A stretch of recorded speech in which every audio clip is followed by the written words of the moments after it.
இப்போ நீங்க ஏதாச்சும் ஒரு விஷயம் பண்றீங்க, அதை செய்யலாமா வேண்டாமா, அது சரியா தப்பா அப்படின்றது தெரியணும்னு வச்சுக்கோங்க. கைட் பண்ணணும் அப்படின்னா 9 கிரகங்கள் இருக்கு இல்லைங்களா, இதை தாண்டி நட்சத்திரங்கள் தான் அதனுடைய உண்மையான கான்செப்டை சொல்லும். ஏன் அப்படின்னா நட்சத்திரங்களுக்கு சுழற்சியே கிடையாது. இந்த ஆன்மா, பிறவி, இந்த முற்பிறவி மறுபிறவி இருக்குல்ல, பிறவி அதுல செய்யக்கூடிய கர்மா, இந்த ட்ரையாங்கிள் இருக்குல்ல, ஆன்மா பிறவி கர்மா, இதுதான் ஆன்மீகம். இதுக்குள்ளதான் ஜோதிடமும் இருக்கு.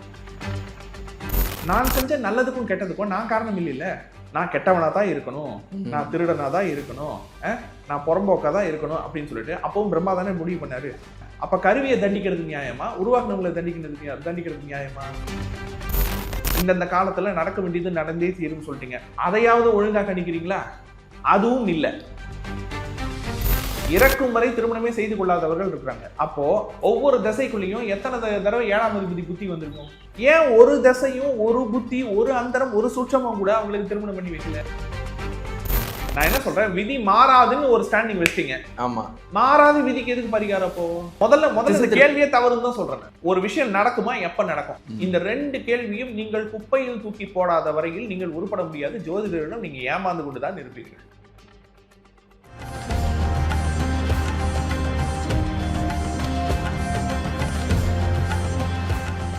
தி டிவைன் தமிழ் நேயர்களுக்கு வணக்கம். நான் விஜய் ரியோசுதன். இன்னைக்கு நம்ம கூட இருக்கிறது யாருன்னு பார்த்தீங்கன்னா டிஎன்ஏ ஜோதிடர் விஷால் அவர்கள் தான் இருக்காங்க. வணக்கம் சார். வணக்கம் சார். எப்படி இருக்கீங்க? நல்லா இருக்கேன் சார். இப்போ நான் முதல்ல உங்களை பார்க்கும்போது யதார்த்தமாக ஒரு ரீலில் நான் பார்த்தேன். அப்போ ஜோதிடத்தில் பல வகைகள் உண்டு. ஓகே. இப்போ சமீப காலமாக ஏஎல்பி ஜோதிடம்னு சொல்கிறாங்க. அதுக்கு முன்னாடி நாடி ஜோதிடம், திருக்கணிதம், இந்த மாதிரி நிறைய இருக்குது ஜோதிடத்தில். ஓகே. ஆனால் டிஎன்ஏ ஜோதிடம் அப்படின்னு பார்க்கும்போது என்ன டிஎன்ஏ ஜோதிடம்னா எனக்கு தெரிஞ்சது மரபணு அப்படின்னு சொல்லுவாங்க. ஓகே. அது ஒருத்தர் ஐடென்டிஃபை பண்ணுறதுக்கு ஒரு சில விஷயங்களுக்கு யூஸ் பண்ணுவாங்க, அந்த டிஎன்ஏ கண்டுபிடிக்கிறதுக்கு. இது எப்படி ஜாதகத்தோடு பொருந்து வருது, ஜோதிடம் எப்படி இதுக்குள்ளே வருது அப்படிங்கிற பெரிய கேள்வி இருக்குது. அதுக்கான பதில் நீங்கள் தான் சொல்லணும். அதுக்கான பதிலாக நீங்கள் இருக்கீங்க. ஓகே. அது எப்படின்னு பார்த்தீங்கன்னா, பொதுவான மற்ற ஜோதிட முறைக்கும் இந்த ஜோதிட முறைக்கும் என்ன வித்தியாசம்னு பார்த்தீங்கன்னா, மற்ற ஜோதிட முறை மேக்ஸிமம் எதை டிபெண்ட் பண்ணியிருக்குன்னா பிளானட்ஸை டிபெண்ட் பண்ணியிருக்கு, அந்த கிரகங்களை. ஆமா, நட்சத்திரங்களையும் கணக்கில் எடுத்துக்கிறாங்க. நட்சத்திரங்களும் அவங்க அதிகபட்சம் என்ன பர்பஸ்க்காக அவங்க கணக்கில் எடுத்துப்பாங்க அப்படின்னா, பர்த் ஸ்டார் ஐடென்டிஃபை பண்றதுக்கும் மற்ற கிரகங்கள் எந்தெந்த சாரத்தில் இருக்கிறாங்க அப்படின்றத செக் பண்றதுக்கும் அவங்க நட்சத்திரத்தை கணக்கில் எடுத்துப்பாங்க. உதாரணம், இப்போ ஒரு பொதுவான எந்த ஜோதிட முறையை நீங்க எடுத்துக்கிட்டீங்கன்னாலும், இப்போ சனி கிரகமோ அல்லது குரு கிரகமோ ஏதோ ஒரு சாரத்தில் இருக்குதுன்னு வச்சுக்கோங்க. ஏதோ ஒரு நட்சத்திரத்துக்கு கீழே அது இருக்குது அப்படின்னா, ரோகிணியில இருக்குது, இல்லை ஹஸ்தம்ல இருக்குது, திருவோணத்தில் இருக்குது, இந்த 3 நட்சத்திரத்துல ஏதோ ஒரு நட்சத்திரத்தில் இருக்குதுன்னா அவங்க என்ன பண்ணுவாங்க அப்படின்னா, சந்திரனுடைய சாரத்தில் இருக்காங்க. குரு சந்திரனுடைய சாரத்தில் இருக்காங்க, சனி சந்திரனுடைய சாரத்தில் இருக்குது. இப்படிதான். ஸோ இந்த ரெஃபரன்ஸ்க்காக மட்டும்தான் உங்களுக்கு நட்சத்திரம் பெரும்பாலும் பயன்படுது. ஓகேங்களா? ஆனா நட்சத்திரத்தை பேஸ் பண்ணி தான் உங்களுக்கு தசாபதியினுடைய ஆர்டரே இருக்குது. ஆக்சுவலா உங்களுக்கு அந்த ஃபர்ஸ்ட் அஸ்வினின்னு ஒரு நட்சத்திரம் இருக்கு இல்லைங்களா, அது கேதுவுடைய நட்சத்திரம். அடுத்து பரணி சுக்கிரனுடைய நட்சத்திரம். எப்பவுமே கேது திசைக்கு அப்புறம் சுக்கிர திசை. அடுத்து கார்த்திகை சூரியனுடைய நட்சத்திரம். சுக்கிர திசைக்கு அப்புறம் சூரிய திசை. ஸோ திசையினுடைய ஆர்டர்ல நட்சத்திரங்கள் இல்லை, நட்சத்திரங்களுடைய ஆர்டர் வச்சுதான் இவங்க திசை அப்படின்ற அந்த கான்செப்டே உருவாக்கி இருக்காங்க. ஆனா ஃபோக்கஸ் எங்க போகும்னா, பிறப்பு ஜாதகத்துல பிளானட்டரி பொசிஷன்ஸனுடைய அதை வச்சு ஃபோக்கஸ் போகும். ரெண்டாவது இந்த டிரான்சிட்ல பிளானட்ஸ் சுத்திட்டே இருக்குல்ல, ஆமா, ஸோ அதை வச்சுதான் உங்களுக்கு ஃபோக்கஸ் போயிட்டு இருக்கும். இன்னொன்று தசாபுத்தி. இந்த 3 விஷயத்தை நோக்கி தான் உங்களுக்கு ஃபோக்கஸ் போகும். இந்த 3ஐயும் தாண்டி உங்களுக்கு இப்போ நீங்க ஏதாச்சும் ஒரு விஷயம் பண்றீங்க, அதை செய்யலாமா வேண்டாமா, அது சரியா தப்பா அப்படின்றது தெரியணும்னு வச்சுக்கோங்க. கைட் பண்ணணும் அப்படின்னா அதுக்கு நீங்க பிளானட்டரி பொசிஷன்ஸ், அப்புறம் இந்த பிளானட்ஸ் 9 கிரகங்கள் இருக்கு இல்லைங்களா, இதை தாண்டி நட்சத்திரங்கள் தான் அதனுடைய உண்மையான கான்செப்டை சொல்லும். ஏன் அப்படின்னா நட்சத்திரங்களுக்கு சுழற்சியே கிடையாது. இந்த 3 விஷயத்தை நோக்கி தான் உங்களுக்கு ஃபோக்கஸ் போகும். இந்த 3ஐயும் தாண்டி உங்களுக்கு இப்போ நீங்க ஏதாச்சும் ஒரு விஷயம் பண்றீங்க, அதை செய்யலாமா வேண்டாமா, அது சரியா தப்பா அப்படின்றது தெரியணும்னு வச்சுக்கோங்க. கைட் பண்ணணும் அப்படின்னா அதுக்கு நீங்க பிளானட்டரி பொசிஷன்ஸ், அப்புறம் இந்த பிளானட்ஸ் 9 கிரகங்கள் இருக்கு இல்லைங்களா, இதை தாண்டி நட்சத்திரங்கள் தான் அதனுடைய உண்மையான கான்செப்டை சொல்லும். ஏன் அப்படின்னா நட்சத்திரங்களுக்கு சுழற்சியே கிடையாது. கிரகங்களுக்கு சுழற்சி இருக்குல்ல, ஆமா, ஓகேங்களா? இவங்க பிரபஞ்சம் விரிவடையுதுன்னு சொல்றாங்களே, அப்ப விரிவடையுதுன்றது உண்மைன்னா நட்சத்திரமும் சுழண்டு தானே இருக்கும். ஆனா ஜோதிடம் கண்டுபிடிக்கப்பட்ட அந்த காலத்துல இருந்து இன்னைக்கு வரைக்கும் நட்சத்திரங்களுக்கு நம்ம ஆட்கள் சுழற்சியை வைக்கல. ஓகேங்களா? ஸோ இன்னென்ன லிமிட்டுக்குள்ள இருந்து தான் உங்களுக்கு வந்து வரன் அமையும், இன்னென்ன லிமிட்டுக்குள்ள இருந்து தான் உங்களுக்கு தொழில் இருக்கும் அப்படின்னு சொல்லிட்டு நமக்கான வரையறைன்னு ஒண்ணு இருக்குல்ல, பவுண்டரின்னு சொல்லுவாங்க, அல்லது எல்லை கோடுன்னு சொல்லுவாங்க. இப்போ நம்ம இந்த வீட்டுல இருக்கோம், இந்த வீடு நம்ம வீடு அப்படின்னா இந்த வீடை வந்து நம்மளுடைய ஆக்சஸ், நம்ம வந்து எந்த அறையை எதுக்கு வேணாலும் நம்ம வந்து பயன்படுத்திக்கலாம், ஏன்னா நம்ம இடம். ஆனா நம்ம இடத்துல வந்து ஒரு ஸ்கொயர் ஃபீட் 1 சென்டிமீட்டர் தாண்டி இன்னொருத்தருடைய இடத்துக்கு போய் நம்ம சொந்தம் கொண்டாட முடியாது, கண்டிப்பா முடியாது. ஓகேங்களா, ஏன்னா அது நம்மளுடைய எல்லைக்கு அப்பாற்பட்டது. அதே மாதிரி ஜாதகத்துல வரம்புகள்னு இருக்கு, ஓகேங்களா. அந்த வரம்பை வந்து ஒரு மனுஷன் தெரிஞ்சுக்கிறது ரொம்ப ரொம்ப முக்கியம். எப்பன்னா ஒரு முடிவுன்னு ஒண்ணு எடுக்கிறதுக்கு முன்னாடி எல்லா காலகட்டத்திலயும் நமக்கு சாய்ஸ் வரும். ஆமா, வரும். இல்லைன்னா நம்மளே ஏதாச்சும் ஒரு விருப்பத்தின் பேர்ல ஒரு சாய்ஸ் தேடி போவோம். ஆமா, ஓகேங்களா. நமக்கு வந்து சினிமா பிடிக்கும், நமக்கு ஏதாச்சும் ஒரு ஃபீல்டு பிடிக்கும், ஓகே ரைட்டு. படிக்கிறதுக்கு இந்த படிப்பு வேணும்னு சொல்லிட்டு நம்ம தேடி போவோம். தொழில், நான் இந்த தொழில் பண்றேன் அப்படின்னு சொல்லிட்டு தேடி போவோம். எனக்கு இந்த நபரை பிடிச்சிருக்கு, நான் வந்து அவர் மேல நான் வந்து விருப்பப்படுறேன், அவரை திருமணம் செஞ்சுக்கணும்னு ஆசைப்படுறேன். ஸோ தேவை சார்ந்து விருப்பம் சார்ந்து ஒண்ணு நமக்கு வர சாய்ஸை நம்ம பயன்படுத்திப்போம், அப்படி இல்லைன்னா நம்மளே ஏதாச்சும் ஒரு சாய்ஸை தேடி போவோம். ஆனா இதுல இந்த டிஎன்ஏ அஸ்ட்ராலஜி அல்லது நட்சத்திரத்தினுடைய பங்களிப்பு என்னன்னு கேட்டீங்கன்னா, ஃபர்ஸ்ட் உங்களுக்கான வரம்பு அது வந்து சொல்லிடும். வரம்புனா இவ்வளவுதான் உங்களுக்கு சாய்ஸ், இந்த சூஸ் தி பெஸ்ட் ஆன்சர்னு சொல்லுவாங்கல்ல, உங்களுக்கு இருக்கிறது இது ஏபிசி 3 ஆப்ஷன் தான், இல்ல ஏபிசிடி 4 ஆப்ஷன் தான். நீங்க சூஸ் பண்ணணும்னா இதுக்குள்ளதான் நீங்க சூஸ் பண்ண முடியும். இதை விட்டு நீங்க வெளியில போக முடியாது. அதை விட்டு வெளியில போகணும்னு நினைச்சா லைஃப் வேஸ்டா போயிடும். ஓகேங்களா. ஸோ இப்போ அந்த வரம்பை டிசைட் பண்றதுக்கும் அந்த வரம்புக்குள்ள எது பாசிட்டிவ் எது நெகட்டிவ்னு வழிகாட்டுவதற்கும் இந்த ஜோதிடம் உங்களுக்கு பயன்படும். ஓகே. ஆனா இந்த காலகட்டத்தில் ஒரு விஷயத்த வந்து புதிய முயற்சியாக ஒரு விஷயத்த பண்ணுறதே பெரிய விஷயம். ஆனால் இத்தனை காலமாக ஜோதிடம்னா ஒரு அந்த கிரகங்களை வச்சும் நம்ம ஜாதகத்தில் வந்து சூரியன் மறைஞ்சி சந்திரன் எல்லாம் மறைஞ்சிருந்து இவ்வளோ பிரச்சனைகள் இருந்து சொல்லிட்டு வந்ததுலேருந்து அப்படியே ஒரு ஆப்போசிட் சைடு எடுக்கும்போது பல கேள்விகள் உங்களை நோக்கி வந்திருக்கும், பல எதிர்ப்புகள் வந்திருக்கும். உங்களுடைய பதில் அதுக்கு என்னவா இருந்துச்சு? ஏன்னா ஒரு இத்தனை வருஷமா பஞ்சாங்கம் பார்த்து தான் எல்லா விஷயமும் சொல்றாங்க. ஒருத்தனோட பிறப்பை வச்சு அந்த ஜாதகத்தை எடுக்கும்போது அவன் வாழ்க்கையே தாண்டா அப்படிங்கிற மாதிரி இருக்கிறதுக்கு நீங்க வந்து இப்படி இருக்கிறதுக்கு இப்படி வந்து நிக்கிறீங்க, இல்ல என்ன திரும்பி பாருங்கிற மாதிரி. ஓகே, என்னென்ன விஷயங்கள் இதில் ஹேண்டில் பண்ணி? இல்லை சார், எந்த ஒரு விஷயமே கையில் எடுக்கும் பொழுது அதில் வந்து நம்ம ஒரு விஷயத்துல ஆராய்ச்சி பண்ண இறங்குறோம்னு வச்சுக்கோங்களேன். ஒரு சப்ஜெக்டுக்குள்ள நம்ம ஃபுல்லாக இப்போதான் நம்ம நுழைய வரோம் அப்படின்னு வச்சுக்கோங்களேன். அந்த சப்ஜெக்ட்ல நிறைய இருக்கும், ஓகேங்களா. ஒரு லைப்ரரி மாதிரி அந்த சப்ஜெக்ட், ஓகேங்களா. அதில் ஆயிரக்கணக்கான புக்ஸ் இருக்கும். எல்லா புக்கும் பொய்யும் கிடையாது, எல்லாமே உண்மையும் கிடையாது. அப்போ அந்த பகுத்து பார்க்கறதுன்னு இருக்குல்ல, அதுல எது நடைமுறைக்கு ஒத்து வருதுன்னு இருக்குல்ல, அதுதான் ஆய்வு, அதுதான் ஆராய்ச்சி. அப்போ முதல்ல நம்ம அதாவது டிஎன்ஏ கான்செப்ட்னு வரதுக்கு முன்னாடி, அந்த ஃபார்முலாவை பத்தி ஆராய்ச்சி பண்றதுக்கு முன்னாடி நம்மளும் உள்ள வரும்போது எப்படி வந்திருப்போம், ட்ரெடிஷனல் அஸ்ட்ராலஜியை கத்துக்கிறதுக்கு தான் உள்ள வந்திருப்போம். ஓகேங்களா. உள்ள வந்து பார்த்துட்டு அந்த வெங்காயம் சொல்லுவாங்கல்ல, உரிக்க ஒண்ணுமே இல்லைன்ட்டுன்னு. அப்போ அப்படி கொஞ்சம் டீப்பா போக போக போக போக இந்த ட்ரெடிஷனல் அஸ்ட்ராலஜி வந்து எதை பேஸ் பண்ணியிருக்குன்னா ப்ரெடிக்ஷனை பேஸ் பண்ணியிருக்கு. ப்ரெடிக்ஷன் பேஸ் பண்ணியிருக்குன்னா என்ன அர்த்தம்னா, பிறப்பிலேயே உங்களுக்கு ஒரு ஜாதகம் பதியப்பட்டுருச்சு. நீங்க ஒரு குறிப்பிட்ட இடத்துல குறிப்பிட்ட நேரத்துல குறிப்பிட்ட தேதியில நீங்க பிறந்துட்டீங்க, உங்களுக்குன்னு ஒரு ஜாதகம் விழுந்துருச்சு, ராசி லக்னம் எல்லாம் விழுந்துருச்சு. ஸோ உங்க வாழ்க்கை இப்படிதான் இருக்கும், இறைவன் எழுதி விட்டார் அல்லது நவகிரகங்கள் கிறுக்கி விட்டன, உங்க லைஃப் இப்படிதான் இருக்கும், இப்படிதான் போகும் அப்படின்னு சொல்றது பேர் தான் ப்ரெடிக்ஷன். ஓகேங்களா. ஆனா அந்த கான்செப்ட் சொல்றாங்க இல்லையா, அதுக்கு அடித்தளமா ஒரு கான்செப்ட் ஒன்று இருக்கும். ஓகேங்களா. இப்போ எனக்கு ஏன் இந்த மாதிரி ஜாதகம் அமைஞ்சது அப்படின்னு ஒரு கேள்வி வரும்ல எல்லாருக்கும். ஆமா, எனக்கு மட்டும் ஏன் இப்படி அமைஞ்சது, எனக்கு மட்டும் எப்படி அமைஞ்சது. என்னோட ஸ்கூல்ல படிக்கிற இன்னொரு ஃப்ரெண்டுக்கு அவனுக்கு ஃபேமிலியா வேற மாதிரி இருக்கு, பொருளாதார சூழலே வேற மாதிரி இருக்குது, அவனுக்கு ஜாதகம் வேற, எனக்கு வேற, எனக்கு ஏன் இந்த மாதிரி அமைஞ்சது, அவனுக்கு ஏன் நல்ல லைஃப் அமைஞ்சது, எனக்கு ஏன் அது அமையல அப்படின்னு ஒரு கேள்வி எல்லாருக்குமே இருக்கும். இந்த கேள்வியை நீங்க எந்த ஜோதிடர்கிட்ட கேட்டீங்கன்னாலும் அல்லது எந்த ஆன்மீகவாதி அல்லது ஆன்மீகம் சார்ந்த ஜோதிடம் பாக்குறவங்க கிட்ட நீங்க கேட்டீங்கன்னாலும் அவங்க கிட்ட இருந்து யோசிக்காம ஒரு பதில் வரும். என்ன பதில் எதாவது கெஸ் பண்ண முடியுதா உங்களால? கிரக அமைப்பு உனக்கு அப்படி இருக்குப்பா, அது உங்களோட கர்மா. ஆமா, அதுவும் சொல்லுவாங்க. அப்பதான் இந்த கர்மான்ற கான்செப்டே உள்ள வரும். அது வரைக்கும் கர்மா பத்தி எல்லாம் பேச மாட்டாங்க, அது வரைக்கும் கர்மா பத்தி பேச மாட்டாங்க, அது வரைக்கும் முற்பிறவி மறுபிறவி பத்தி எல்லாம் பேச்சு வராது. ஓகேங்களா. ஜாதகம் இப்படி பதிஞ்சிருச்சு, இந்த தசாபதியில உங்களுக்கு என்னென்னலாம் நடக்க போகுது இதெல்லாம் சொல்லிடுவாங்களா. Okay right. ஏன் நடக்குதுன்னு ஒரு கேள்வி வரும். ஏன் நடக்குது அப்படின்னா, இப்போ கிரகம் இப்படி இருக்குப்பா, அது ஏன் கிரகம் எனக்கு மட்டும் இப்படி இருக்கு, நான் ஏன் அந்த குறிப்பிட்ட டைம்ல பிறந்தேன் அப்படின்னு ஒரு கேள்வி வரும். ஓகேங்களா. அப்படி வரும்போது அந்த ஏன்னு கேட்க கடைசியில் இது எங்க போய் முடியும்னா கர்மான்ற கான்செப்ட்ல போய் முடியும். அதான் முற்றுப்புள்ளி மாதிரி ஆயிடும். ஓகே, அப்ப கர்மானா என்ன சார் அப்படின்னு நீங்க கேட்டீங்கன்னா அப்ப ஜோதிடர் வாய் திறப்பாரு. முற்பிறவில நீங்க செஞ்ச பாவமும் புண்ணியமும் அப்படின்பாரு. இது எனக்கு தெரிஞ்சு இந்த வார்த்தை நீங்க கேள்விப்படாம இருக்கிறதுக்கு வாய்ப்பு இல்லை. ஓகேங்களா? அப்போ நீங்க சொல்லுங்க, ஜாதகத்துக்கு பேஸே அதுதான். ஜாதகத்துக்கு பேஸே பிறவிதான். ஆமா, பிறவிக்கு பேஸ் எது? கர்மா. ஓகேங்களா? கர்மாவுக்கு பேஸ் எது? முற்பிறவி மறுபிறவி கான்செப்ட். கரெக்ட்டுங்களா? கர்மாவுக்கு இன்னொரு பேஸ் எது? ஆன்மா.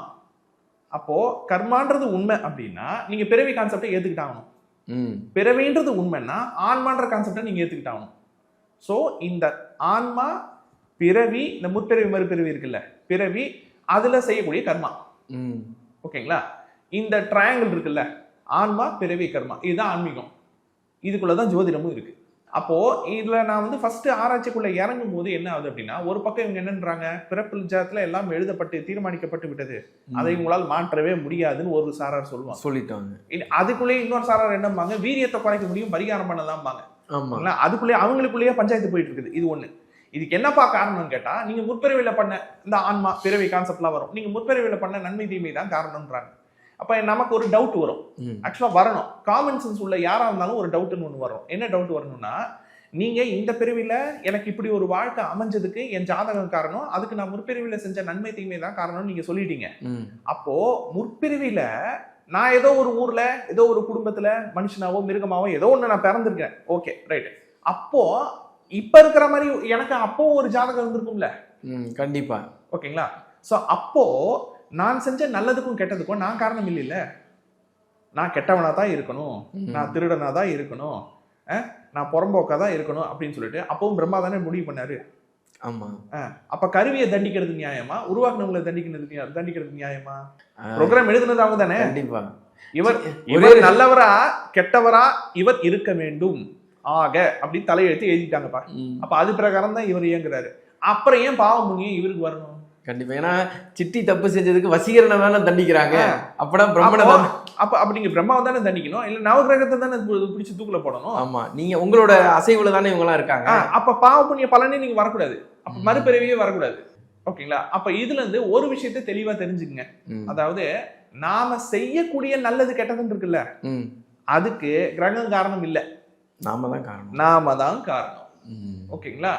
இதை சொல்லும் ஒரே ஒரு ஜோதிட முறை மரபணு ஜோதிட முறை தான். அப்போ நீங்க தலையெழுத்துன்னு சொல்லிட்டீங்கன்னா எதுக்குமே நம்ம காரணம் இல்லைன்ற மாதிரி ஆயிடுது. அப்ப நீங்க கர்மா கான்செப்டுக்குள்ளேயே போகக்கூடாது, முற்பிறவி மறுபிறவி கான்செப்டுக்குள்ளேயே போகக்கூடாது. அப்ப நீங்க கர்மா கான்செப்டும் போகல, முற்பிறவி மறுபிறவி கான்செப்டும் போகல, ஆன்மாற்ற கான்செப்டே இல்ல அப்படின்னா இந்த ஜோதிடத்துக்கே பேஸ் கிடையாதுங்க, வேலையே கிடையாது. இன்னைக்கு நீங்க பாக்குற எந்த ஜோதிட முறைக்கும் பேஸே கிடையாது. ஓகேங்களா? அந்த பிறவின்ற கான்செப்ட் இல்லைன்னா பேஸே கிடையாதுன்ற. அதாவது பிறவின்ற கான்செப்ட் வெறும் இந்து மதத்துல மட்டும் கிடையாது, பல மதங்கள்ல இருக்கு, கிறிஸ்தவ மதத்துல இருக்குது. இன்னும் சொல்ல போனா இஸ்லாமியம் வந்து மறுபிறவி முற்பிறவி கான்செப்டை ஏத்துக்கல, ஆனா அவங்க இதுலயுமே சொர்க்க நரக கான்செப்ட்ல இருக்குது. ஆமா, அது உண்டுங்களா? ஆமா. சோ இப்போ இந்து மதம் அல்லாத பல மதங்கள்ல பல மார்க்கங்கள்ல இந்த பிறவி சார்ந்த நம்பிக்கை இருக்குது, இந்த ஆன்மான்ற கான்செப்டை நம்புறாங்க, அது நம்பிக்கை. ஓகேங்களா? சோ இப்போ அதை பேஸ் பண்ணி தான் உங்களுக்கு இந்த சப்ஜெக்டே இருக்குது.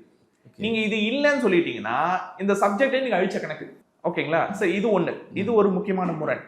இன்னொரு முரண் என்ன அப்படின்னு பார்த்தா, சரிப்பா நீங்க வந்து தலையெழுத்துன்னு ஒண்ணு விதிக்கப்பட்டுருச்சுன்னு சொல்லிட்டீங்க, இந்தந்த காலத்துல நடக்க வேண்டியது நடந்தே தீரும்னு சொல்லிட்டீங்க, அதையாவது ஒழுங்கா கணிக்கிறீங்களா? அதுவும் இல்லை. என்ன ஆகுது அப்படின்னா, இவங்க எதை பேஸ் பண்ணி இது வந்து அந்த விஷயத்தை வந்து கணிப்பாங்கன்னா 3 விஷயத்தை பேஸ் பண்ணி கணிப்பாங்க. ஒண்ணு பிறப்பு ஜாதகம், இன்னொன்னு தசா புத்தி, இன்னொன்னு கோச்சாரம். இதுதான் 3 லேயர். ஓகேங்களா? பிறப்பு ஜாதகத்துல இருக்கிற கிரகம் மாறுமா? மாறாது. ஒன்ஸ் அது விழுந்தது தான். ஆமா. அதே மாதிரி தசாபுத்தி ஆர்டர் மாறுமா? அதுவும் மாறாது. ஓகேங்களா? பிறப்பு ஜாதகத்துல என்ன தசை ஆரம்பிக்குதோ அடுத்த தசை இப்படி போயிட்டே இருக்கும். அவர் எவ்வளவு காலம் உயிரோடு இருக்கிறாரோ அது வரைக்கும் அந்த தசாபுத்தி உங்களுக்கு ஓடிக்கிட்டே இருக்கும், ரவுண்ட் த கிளாக். ஓகே. இது இல்லாம கோச்சாரம் இருக்கு, அது வந்து ஒரு இடத்துல நிக்க போறது கிடையாது, அது சுத்திக்கிட்டே தான் இருக்கும். ஒரு 12 வருஷத்துக்கு ஒரு தடவை குரு மறுபடியும் நீங்க பிறந்த அடுத்து அதே இடத்துக்கு வருவாரு, மறுபடியும் அடுத்த 12 வருஷத்துக்கு ஒரு தடவை மறுபடியும் அதே இடத்துக்கு வந்து நிப்பாரு. ஓகேங்களா? கிளாக் மாதிரி தான், ஒரு கிளாக் மாதிரி தான், கடிகாரம் முள்ளு மாதிரி தான், இவங்க சுத்திட்டே இருப்பாங்க. இது எதுவுமே மாற போறது கிடையாது. ஆமா. அப்ப அப்படி இருக்கும் பொழுது ஒரே இன்சிடென்ட் திரும்ப திரும்ப லைஃப்ல நடந்துட்டே இருக்கணும்ல. கண்டிப்பா. இப்போ அதுக்கு நான் ஒரு சிறந்த உதாரணம் சொல்றேன். இப்போ ஏதாச்சும் ஒரு நட்சத்திரம் சொல்லுங்களேன், ஏதோ ஒரு நட்சத்திரம். கேட்டை. சரி, சூப்பர். கேட்டை நட்சத்திரம் சொன்னீங்க. கேட்டை வந்து யாருடைய நட்சத்திரம்னா புதனுடைய நட்சத்திரங்க. ம். நீங்க எந்த கேட்டை நட்சத்திரத்துல 4 பாதம் இருக்கு. நீங்க 1ஆம் பாதமோ 2ஆம் பாதமோ ஏதோ ஒரு பாதத்துல இருங்க. அப்ப உங்களுக்கு பிறப்பு தசை புதன் தசைங்க. ஓகேங்களா? கேட்டை முடிச்சிட்டு அடுத்த நட்சத்திரம் எது? மூலம். சோ புதன் தசை முடிச்சு அடுத்த தசை எதுனா கேது தசை. ஓகேங்களா? அப்போ புதன் தசை முடிஞ்சு கேது தசை வந்து 7 வருஷம் வரும். கேது தசை முடிஞ்சு சுக்கிர தசை 20 வருஷம் வரும். இந்த மாதிரி ஒவ்வொரு தசைக்கும் ஆர்டர் இருக்குது. ஆனா இதுல என்ன ஒரு நுணுக்கம்னு பாத்தீங்கன்னா, நம்ம ஆட்கள் தசையை மட்டும் ஃபாலோ பண்றது கிடையாது, தசைக்குள்ள புத்தின்னு ஒரு விஷயம் ஃபாலோ பண்ணுவாங்க. ஆமா, தசா புத்தி. அதான் புத்திக்குள்ள இன்னொரு சப் பீரியட் ஒண்ணு இருக்குது, அந்தரம். ஓ, சோ தசா புத்தி அந்தரம். அந்தரத்துக்குள்ளேயும் சப் பீரியட் இருக்குது. ஓகேங்களா? ஆனா அந்த நுணுக்கத்துக்குள்ள நம்ம போக வேண்டியது இல்ல. பேசிக்கா இந்த 3 லேயர் தான், தசை புத்தி அந்தரம். ஓகேங்களா? இதுல என்ன ஒரு கூத்துனா, ஒரு தசைக்குள்ள எல்லா புத்தியும் வந்துடும். ஓ, இப்ப நீங்க கேது தசை 7 வருஷம்னு வச்சுங்க. அந்த 7 வருஷத்துக்குள்ள ஃபர்ஸ்ட் கேது புத்தி, அதுக்கப்புறம் சுக்கிர புத்தி, அதுக்கப்புறம் சூரிய புத்தி, அதுக்கப்புறம் சந்திர புத்தி, அதுக்கப்புறம் செவ்வாய் புத்தி வரும், அதுக்கப்புறம் ராகு புத்தி வரும், அதுக்கப்புறம் குரு புத்தி, சனி புத்தி வந்துடும், அதுக்கப்புறம் மறுபடியும் புதன் புத்தி வந்துடும். புதன் புத்தியோட கேது தசை முடிஞ்சுது. ஓகேங்களா? சுக்கிர தசை எடுத்துட்டீங்க அப்படின்னா முதல்ல எனக்கு தெரிஞ்சு தோராயமாக ஒரு 4 வருஷம் சுக்கிர புத்தி தான்.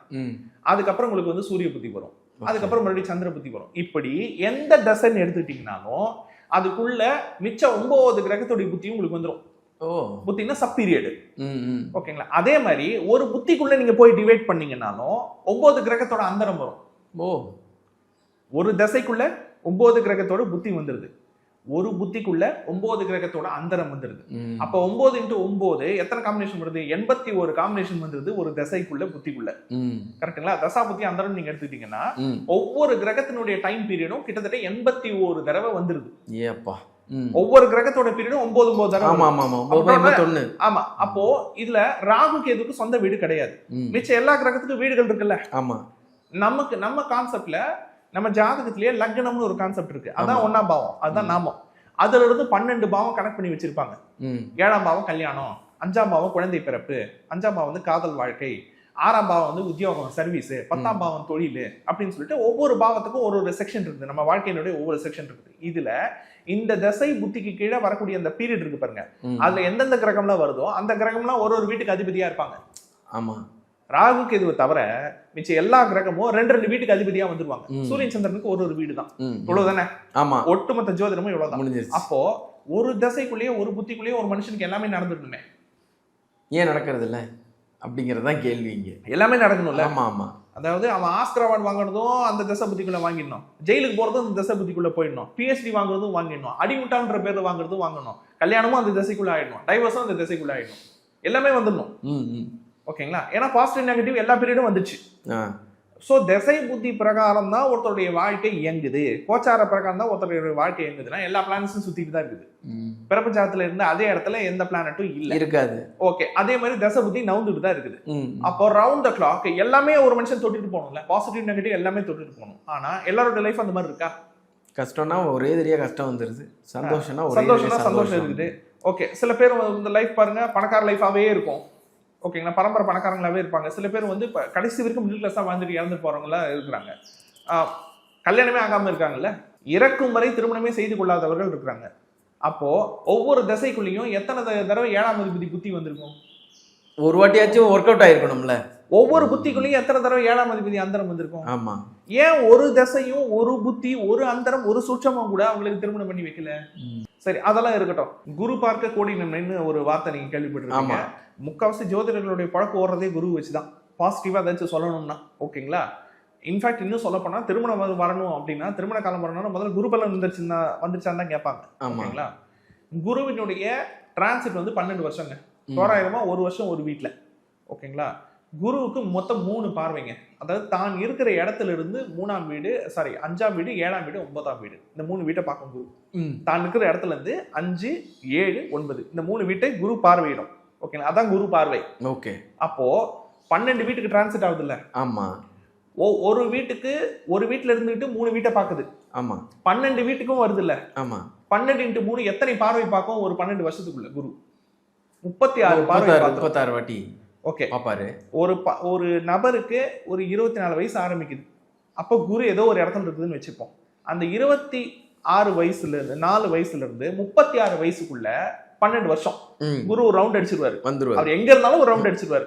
அந்த 24 வயசுல இருந்து 36 வயசுக்குள்ள குரு 36 பார்வை பார்த்துடுறாரு. ஆமா.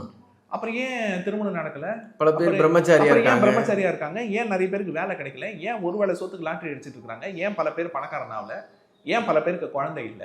இந்த குரு பார்வை 36 குரு பார்வை என்ன பண்ணிக்கிட்டு இருக்குன்னு கேக்குறேன் நான்.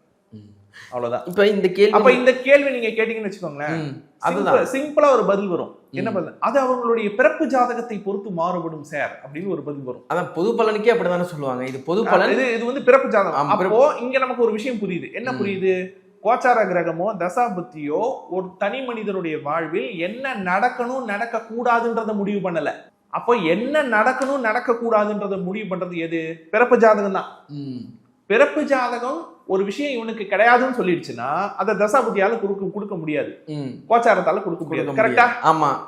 இப்ப நம்ம இதுல தெளிவா வந்துட்டோமா? ஆமா. ஓகே, சரி. அப்போ பிறப்பு ஜாதகத்தை வச்சு ஃபர்ஸ்ட் இவருக்கு இதெல்லாம் நடக்கும் நடக்காதுன்னு பட்டியலிடணும்ல. அதுக்கு ஒரு விதி இந்த வரைக்கும் எந்த ஜோதிட முறையிலையும் கிடையாது. இல்ல இப்ப அவங்க வந்து என்ன சொல்றாங்க, கணிச்சு சொல்றோம் அப்படின்னு சொல்லிட்டு ஒரு சில விஷயங்கள் சொல்லும் பொழுது அதை நாம ஏத்துக்கக்கூடிய மனப்பான்மைக்கு மக்கள் வந்துடுறாங்க. ஓகே, அப்படி இருக்கும்போது அவங்கள்ல இருந்து நீங்க எதை கணிச்சு சொல்றதுக்கு? இப்ப திருமணம் இந்த காலகட்டத்துல நடக்கும் அப்படின்னு சொல்றாங்க. அதே மாதிரி நீங்க திருமணம் எப்ப வேணாலும் நடக்கும்னு நீங்க சொல்லுங்க, எனக்கு பிரச்சனை கிடையாது. முதல்ல நடக்குமா நடக்காதுன்ற கேள்விக்கு நீங்க பதில் தேடணும்ல. ஆமா சார், ஒரு 30 ஜோசியர்கிட்ட பார்த்ததுக்கு அப்புறமும் கல்யாணம் ஆகலைங்க. ஓகேங்களா? 50 வயசு ஆகி கல்யாணம் ஆகல, 60 வயசு ஆகி கல்யாணம் ஆகல, ஆளே போயிட்டாரு. ஓகேங்களா? அவர் உயிரோட இருக்கிற காலத்துல எவ்வளவு ஜோசியர் பார்த்திருப்பாரு? அதுல யாராச்சும் ஒரு ஜோதிடராவது இந்த ஜாதகத்துக்கு திருமண பிராப்தம் இல்லைன்னு ஃபர்ஸ்ட் சொல்லணும்ல. ஒரு 40 வயசு கடந்ததுக்கு அப்புறமா, 45 வயசு கடந்ததுக்கு அப்புறமா 50 வயசுல நீங்க போய் இவரோட ஜாதகத்தை கொண்டு போயிட்டு இவருக்கு நீங்க வந்து கல்யாண யோகம் இருக்கான்னா இவருக்கு கல்யாண யோகம் இல்லைன்னு யார் வேணாலும் சொல்லலாம். ஏன்னா 50 வயசு வரைக்கும் கல்யாணம் ஆகலன்னு அவங்களே சொல்லிட்டாங்களே. ஆமா. அந்த கட்சி வந்து 25 வயசுல அவங்க கேட்கும் போது இருந்திருக்கணும்ல. அப்போதான் வந்து அவங்க பல விஷயங்கள் முன்னெடுப்பாங்க. பரிகாரங்கள் பண்ணுங்க. நீங்க அப்ப பரிகாரம் பண்ண விதியை மாத்திடலாமா? நான் என்ன சொல்றேன், விதி மாறாதுன்னு ஒரு ஸ்டாண்டிங் வச்சிட்டீங்க. ஆமா. மாறாத விதிக்கு எதுக்கு பரிகாரம்? அப்போ அப்படி ஏமாத்துறீங்க. கரெக்டா? அப்ப நீங்க என்ன சொல்லுங்க, விதி மாற்றத்துக்கு உட்பட்டதுன்னு சொல்லுங்க. மாறாதுன்னு சொல்லக்கூடாது. விதி மாறாதுன்னு நீங்க சொல்லவே கூடாது. விதி மாறாது, நாங்க வீரியத்தை குறை. நீங்க என்னத்த போய் வீரியத்தை குறைக்கிறது? ஏற்கனவே குறைஞ்சு போய் தானே உங்ககிட்ட வந்திருக்காங்க. ஆமா. வீரியம் வாழ்க்கையே வீரியம் இல்லாம தான் உங்ககிட்ட வந்திருக்காங்க. நீங்க என்னத்த போய் வீரியத்தை கூட்டுறது குறைக்கிறது? ஓகே, இப்ப இந்த கேள்விகளோடு உங்கள்கிட்ட வரும்போது நீங்க அவங்கள என்ன மாதிரியான விஷயங்கள்ல முதல்ல இந்த கேள்வியே தவறுன்னு தான் சொல்றேன். ஒரு விஷயம் நடக்குமா, எப்ப நடக்கும்? இந்த 2 கேள்வியும் நீங்கள் குப்பையில் தூக்கி போடாத வரையில் நீங்கள் உருப்பட முடியாது. ஜோதிடரிடம் நீங்க ஏமாந்து கொண்டுதான் இருப்பீர்கள். இப்ப நீங்க வந்து இந்த கேள்வி உங்கள்கிட்ட முன் வைக்கிறாங்க. இப்ப நீங்க சொல்றீங்க இந்த திருமணத்துக்கு வராங்க, கல்யாணம் ஆகும் ஆகாதுன்னு ஜாதகத்துல கான்செப்டே கிடையாது. பண்ணிக்கிறது பண்ணிக்காத அவங்க கையில தான் இருக்கு. நான் ஏற்கனவே சொன்ன மாதிரி ஜாதகத்துல ஆப்ஷன்ஸ் மட்டும் தான் இருக்கும். ஆப்ஷன்ஸ்னா தேர்வுகள். இன்னென்ன அமைப்புல தேடுங்க. இப்போ அதுக்கு உதாரணம் நான் சொல்றேன்னா, இப்போ ஒருத்தர் ஐடி ஃபீல்ட்ல வேலை பார்ப்பாரு. ஐடி ஃபீல்ட்ல வேலை பார்க்குறவங்க நிறைய பேர் எனக்கு ஐடி ஃபீல்டுக்குள்ளே பொண்ணு வேணும் மாப்பிள்ளை வேணும்னு கேட்குறாங்க. ஆமா. இன்னொரு பெஸ்ட் எக்ஸாம்பிள், டாக்டராக இருக்கவங்க பல பேர் எனக்கு டாக்டர் மாப்பிள்ளை தான் வேணும், டாக்டர் பொண்ணு தான் வேணும்னு கேட்குறாங்க. ஆனால் அவங்க ஜாதகத்தில் அந்த ஆப்ஷனே இருக்காது. நான் ஆரம்பத்தில் சொன்னேன் இல்லையா, வரம்பு வரையறைன்னு இருக்குல்ல, அவங்களோட எல்லையில அவங்க ஜாதகத்துல திருமணம் பாவம் சார்ந்து அந்த ஆப்ஷனே இருக்காது. அவங்களுக்கு அதுக்கான சாய்ஸே இருக்காது. ஓகே. ஆனா எனக்கு ஐடில இருந்து தான் வேணும், எனக்கு இந்த துறையில இருந்து தான் வேணும், நான் இதுக்குள்ள இருந்து தான் பார்க்கறேன்னு தேடிட்டே இருப்பாங்க. கடைசி வரைக்கும் கல்யாணமே ஆகாது. ஸோ உங்கள்கிட்ட வந்து மற்ற ஆனா வந்து என்ன கேட்பாங்க, எப்ப சார் கல்யாணம் ஆகும் கேட்பாங்க. அது இயல்பான கேள்விதான். அந்த கேள்விதான் தவறுன்ற தவறு. முதல்ல அந்த கண்ணோட்டமே தவறு, அந்த கேள்வியே தவறு. நீங்க ஜோதிடத்துக்கு போறது வழி கேட்கறதுக்கு மட்டும்தான். வழியில நான் போயிடுவேனா இல்லையான்னு கேட்கறதுக்கு இல்ல. அது நீங்க தான் பார்த்து போயிடும். ஆமா. கிளைமேக்ஸ் நீங்க எதுக்கு நீங்க ஜோதிடர்கிட்ட கொண்டு போய் கொடுக்குறீங்க? உங்க படங்க நீங்க தான் டைரக்ட் பண்ணணும். ஓகே, கரெக்ட் தானே? ஏற்கனவே ஒருத்தர் டைரக்ட் பண்ணிட்டாரு, பிரம்மா தான் ஸ்கிரிப்ட் ரைட்டர், அவர் தான் டைரக்ட் பண்ணிட்டாருன்னா அப்ப நீங்க ஜோதிடர்கிட்ட போனாலும் அதுதான் நடக்க போகுது, போகலன்னாலும் அதுதான் நடக்க போகுது. அப்புறம் எதுக்கு ஜாதகம் பார்த்துட்டுன்னு கேட்கிறேன் நான். உங்கள் வாழ்க்கை ஏற்கனவே தீர்மானிக்கப்பட்டு விட்டது. சொர்க்கமோ நரகமோ, துன்பமோ இன்பமோ, அதுல ஒரு இம்மி அளவு கூட உங்களால மாற்றவே முடியாது. அப்படின்னா நீங்க ஜாதகம் பார்க்கவே வேண்டாமே. ஜாதகம் பார்க்கலனாலும் அதுதானே நடக்க போகுது. ஏன்னா ஜாதகம் மாத்துங்கிற ஒரு நம்பிக்கையில அதுல போறீங்க. அப்ப மாத்துன்ற நம்பிக்கையில போயிட்டு அப்போ ஏற்கனவே பிக்சர்னு சொல்லிட்டு போக கூடாதுல்ல. இது ரெண்டு முரண்ல. கண்டிப்பா. ஒண்ணு இப்படி பேசு உருட்டுங்க, இல்ல அப்படி உருட்டுங்க, ரெண்டுத்தையும் சேர்த்து உருட்டக்கூடாது. ஓகேங்களா? நம்ம சொல்றது என்ன அப்படின்னா, ஜாதகம் அப்படின்றது விதிக்கு உட்பட்டது. விதினா இவங்க என்ன நினைச்சுக்கிறாங்கன்னா தலையெழுத்துன்னு நினைச்சுக்கிறாங்க. விதின்றது தலையெழுத்து கிடையாது. விதின்றது வெறும் ரூல்ஸ். ஓகே. ஒவ்வொரு ஜாதத்துக்கும் சில ரூல்ஸ் இருக்கும், சில விதிகள் இருக்கும். அந்த விதிகளை ஒழுங்கா பின்பற்றவங்க பின்பற்றினா அவங்க கரெக்டா இருப்பாங்க, அவங்களோட லைஃப் கரெக்டா போயிட்டு இருக்கும். இன்னொரு விஷயம் சொல்றாங்க, இப்ப சில பேர் வந்து ஜாதகம் பார்க்காமயே அவங்களுக்கே தெரியாம விதியை ஒழுங்கா பின்பற்றிட்டு இருப்பாங்க, கரெக்டா அந்த ஒழுங்குல இருப்பாங்க. ஓகேங்களா? அதாவது இன்னென்ன ஃபீல்டு தான் அவங்களுக்கு ஜாதக அமைப்புல இருக்கும், தெரிஞ்சோ தெரியாம கரெக்டா அந்த ஃபீல்டு தான் அவங்க சூஸ் பண்ணியிருப்பாங்க. தொழிலுக்காகவோ அல்லது ஏதோ ஒரு விஷயத்துக்காக கரெக்டான பாதையே வந்து அவங்களுக்கு தெரியாமையே இயல்பா போயிட்டு இருப்பாங்க. இயல்பாவே அவங்க கரெக்டா இருப்பாங்க. இப்ப அந்த மாதிரி சில ஆட்களுடைய ஜாதகம் பார்க்கும்போது நான் என்கிட்ட இருந்து வர பதில் என்னன்னா, சார் ஒருத்தர் ஒழுங்கா இல்லைன்னா ஏன் ஒழுங்கா இல்லைன்னு கேள்வி கேட்கலாம். ஒழுங்கா இருக்கிறவரை போய் ஏன் ஒழுங்கா இருக்கிறீங்க கேள்வி கேட்க முடியும்? கண்டிப்பா முடியாது. அதெல்லாம் முடியாது. அவங்க கரெக்டா தான் இருக்கிறாங்க, நீங்க டிஸ்டர்பே பண்ணாங்க, பேசாம விட்டுருங்கன்றுவேன்.